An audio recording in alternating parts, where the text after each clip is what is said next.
If I asked you what was common between these very illustrious names, what would you say? Mr. Kumar Mangalam Birla, Mr. Motilal Oswal, Mr. Suresh Prabhu, Mr. Shekhar Kapoor, Mr. Piyush Goyal, Rakesh Jhunjhunwala. What do you think is common between these people from very diverse walks of life and professions? Two letters, two simple letters, C and A. Two letters so powerful that if you join them and put them before a name, it not only becomes a professional qualification, but it represents willpower, dedication, intelligence, and the ability to march on come what may. To the rest of the world, these two letters mean chartered accountant. But to me, it means something completely different. Committed achievers. Let me tell you a story about a committed achiever. A young girl was wrongly prescribed penicillin for a common cold. What happened was that she became visually impaired. A 9-year-old became blind. She decided to become a chartered accountant. Her name was Rajni Gopal. So what if she was visually impaired? The world may think of it as a handicap, but she did not. In another story, the daughter of a man who sold coffee outside Borivali railway station on a bicycle decides to learn English in the 7th standard. And she fails. Tries again, fails again. She goes on to become a chartered accountant. Did she ever think that language would be a barrier? She did not. Did she ever think that her financial status would be a barrier? She did not. All she wanted to do was become a chartered accountant, a committed achiever. The only place where achievement comes before commitment is in the dictionary. It was this commitment to achieve that led to the formation of this organization that would change the economic structure of this country forever. ICAI, the Institute of Chartered Accountants of India. The leaders of this nation were visionaries. They knew the role chartered accountants would play in developing the country, which is why on the 1st of July 1949, a year even before the Constitution of India was formalized, an Act of Parliament gave birth to ICAI. Today, ICAI counts itself amongst the oldest professional institutions in the country. Born as a regulator of accounting profession to aid the economic growth of the nation, it is the second largest professional accounting and finance body in the world in terms of members, with a current roster of about 2.5 lakh members and counting as I speak, with a presence of about 71,000 female chartered accountants and 3.5 lakh girl students. ICAI holistically carries the mission of transforming the nation from women's development to women-led development. During its eventful journey of 70 years, ICAI has become an integral part of the Indian economy, taking it on the path of the fastest growing economy in the world. With its emphasis on financial reform, ICAI radiates with shining milestones that stand as the acknowledged cornerstone of India's economic growth. In the year 1956, chartered accountants were recruited for the first time in the commercial audit branch of CA&G.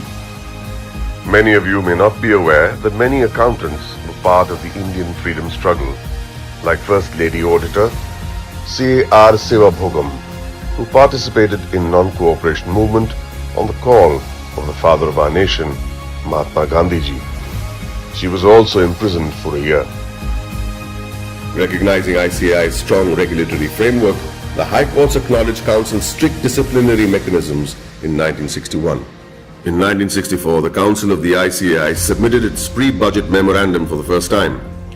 The memorandum contained useful suggestions for reorientation of taxation policies and procedures to the Finance Ministry.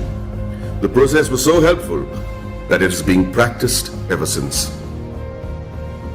In the 70s, the ICAI started rendering free advisory services to SMEs and small taxpayers on maintenance of accounts, tax paying, and other financial matters. Not only did it enhance the financial literacy of businessmen and citizens, more importantly, it started the industrial growth in the country. It also collaborated with the government to enlarge the scheme of scholarships. With all humility, I wish to mention that in the year 1972, ICAI members had provided pro bono professional services to the heirs of the Jawans and officers of the armed forces who sacrificed their lives in the war. Complete exemption from tuition and registration fee of the institute was also granted to the children of Amar Jawans and officers. The 80s saw widespread gloom in India's macroeconomic performance due to the prevailing conditions in the country. However, during the period between 1980 and 1990, the economy began to improve and growth rate accelerated.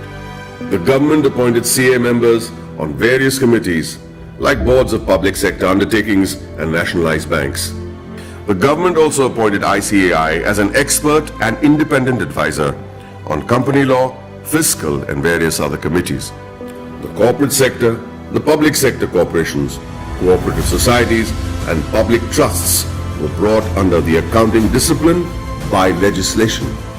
In the 90s, sales tax audit was introduced in many states, which was a direct result of ICAI's efforts to showcase the role played by the CA community. ICAI developed a research center in the form of a non-profit company to be named as Accounting Research Foundation. It was during this time that the government recognized the ICAI as the sole recommendatory body for setting accounting standards in the country. 2000 and onwards marked the period when many MRA MOUs had been signed with many international bodies such as ICAEW, CPA Australia, Ireland, CICA, etc. ICAI was granted recognition by IGNOU as a research center for the benefit of its members and employees to pursue doctoral research from IGNOU. eSahayata was launched as an electronic service for members and students of ICAI to provide prompt services against their queries, complaints, and grievances. In 2007, ICAI decided to recognize the CA leaders in industries, which gave birth to a glittering awards function. In 2009, ICAI was awarded the Recognition of Excellence Award by the then President of India, Srimati Pratibha Patil. In the year 2014, the Honorable Prime Minister of India, Sri Narendra Modi, nominated ICAI for the Swachh Bharat Abhiyan. Under the banner of Swachh Bharat Abhiyan, Swachh Vidyalaya Abhiyan was launched in the year 2015 to provide separate toilets for boys and girls in all government schools throughout the country. ICAI undertook a pilot study for the Indian Railways. The in-depth cost analysis helped in streamlining the running of the railways.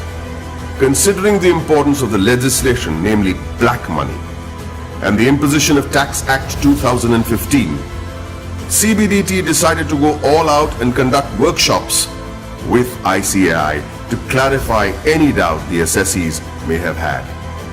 ICAI was chosen as the preferred institution to partner with the Government of India to create awareness and maximize the potential of the Income Declaration Scheme 2016. ICAI, jointly with the Ministry of Finance and the Ministry of Commerce and Industry, organized events at more than 470 locations across the country. It was attended by more than 42,000 citizens, including chartered accountants, company secretaries, advocates, and members from trade and industry. ICAI's contribution to the scheme was acknowledged by Shri Arun Jaitley, Honorable Minister of Finance and Corporate Affairs. For the benefit of its members, ICAI established the Indian Institute of Insolvency Professionals of ICAI. ICAI extended its technical and infrastructural support towards the accounting reforms of various government offices. This meant moving from cash to accrual system of accounting after assessing the tremendous positive impact on national financial reporting. It was also an important year for the Indian economy, with GST being touted as the game changer, leading to one nation, one tax. ICAI, as always, was there to partner the government towards effective and smooth implementation of GST throughout the nation. As a result, ICAI and CA members became a proud knowledge partner for GST success. For a clearer understanding of GST, ICAI carried out more than 3,000 programs benefiting more than 2.5 lakh participants. ICAI also established GST Sahayata desks all across the country to facilitate small businessmen, traders, shopkeepers, and the public at large. ICAI has created a milestone by launching various incubation centers. In line with the Prime Minister's vision to support startups, ICAI is providing massive platforms to help CAs start their businesses. Not many people know that there is an accountancy museum in India, or that the ICAI is the first accounting body in the world to start a digital accounting and insurance board, or that there are 3 forensic labs in India to monitor financial bungling and frauds. With this, the ICAI is keeping its eyes and vision firmly on the future. The ICAI has a very strict code of ethics.